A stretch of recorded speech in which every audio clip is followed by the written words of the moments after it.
Good afternoon and welcome to Pakistan Today News from our London studio. I'm Chris Taylor. We begin with developing international diplomacy as high-level talks between the United States and Iran have officially begun in Islamabad. Both delegations have arrived in Pakistan's capital for what are being described as crucial negotiations, with wide-ranging implications for regional stability and global energy markets. U.S. President Donald Trump has set a clear condition for any agreement, stating that Iran must not develop a nuclear weapon. According to the president, this no nuclear weapon clause forms the core of the deal. Other key issues on the table include uranium enrichment limits, sanctions relief, and the reopening of the Strait of Hormuz, a critical global oil transit route. These talks follow a fragile ceasefire between the two nations, raising hopes for de-escalation. However, analysts warn that the outcome remains uncertain given the long-standing tensions and deep mistrust between both sides. In a related development, President Trump has expressed cautious optimism ahead of the negotiations. Speaking before departure, he acknowledged that the talks may not be easy, but voiced confidence in his team, led by Vice President J.D. Vance. Trump emphasized that outcomes remain uncertain, but ruled out the need for any backup plan, signaling a focused diplomatic push. Meanwhile, Pakistani officials have highlighted their role in facilitating the dialogue, describing it as part of a broader multilateral effort involving regional partners. Despite the positive tone, mistrust continues to cast a shadow over the process. Let's go live now to Islamabad, where our correspondent Sarah William is following the developments closely. Thank you, Chris. Islamabad is currently under heightened security as both U.S. and Iranian delegations engage in what officials are calling make-or-break talks. Diplomatic sources indicate that while initial discussions have been constructive, significant differences remain on key issues such as nuclear limitations and sanctions relief.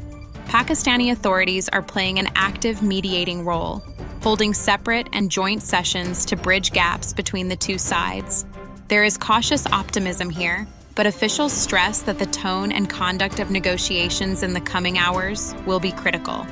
Back to you, Chris. Thank you, Sarah, for that update. Turning back to developments on the ground, an Iranian negotiating delegation arrived in Islamabad earlier this week ahead of these high-stakes talks. Reports suggest the delegation is being led by senior figures, including Mohammad Bagher Ghalibaf and Foreign Minister Abbas Araghchi. Meanwhile, unverified claims indicate the delegation may have received aerial escort upon arrival for security reasons, though officials have not confirmed these reports. The talks are taking place amid ongoing geopolitical tensions, adding further weight to the proceedings. On the American side, a high-level delegation led by Vice President J.D. Vance has also arrived in Islamabad. The delegation includes senior officials such as Special Envoy Steve Witkoff and Advisor Jared Kushner, underlining Washington's commitment to diplomacy. These talks represent one of the most significant direct engagements between the United States and Iran in recent years, aimed at securing a ceasefire and easing tensions across the region.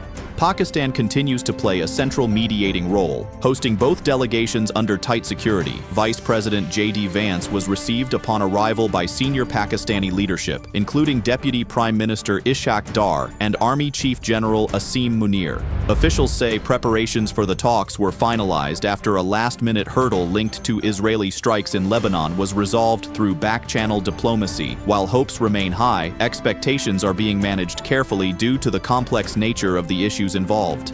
In other news, Prime Minister Shehbaz Sharif has announced a significant reduction in fuel prices, offering much-needed relief to consumers. Diesel prices have been slashed by 135 rupees per liter, bringing the new rate down to 385.54 rupees. Petrol prices have also been reduced by nearly 12 rupees per liter, now set at 366.58 rupees for the coming week. The government has also lowered the prices of kerosene and light diesel oil, following a decline in global oil rates after the U.S.-Iran ceasefire.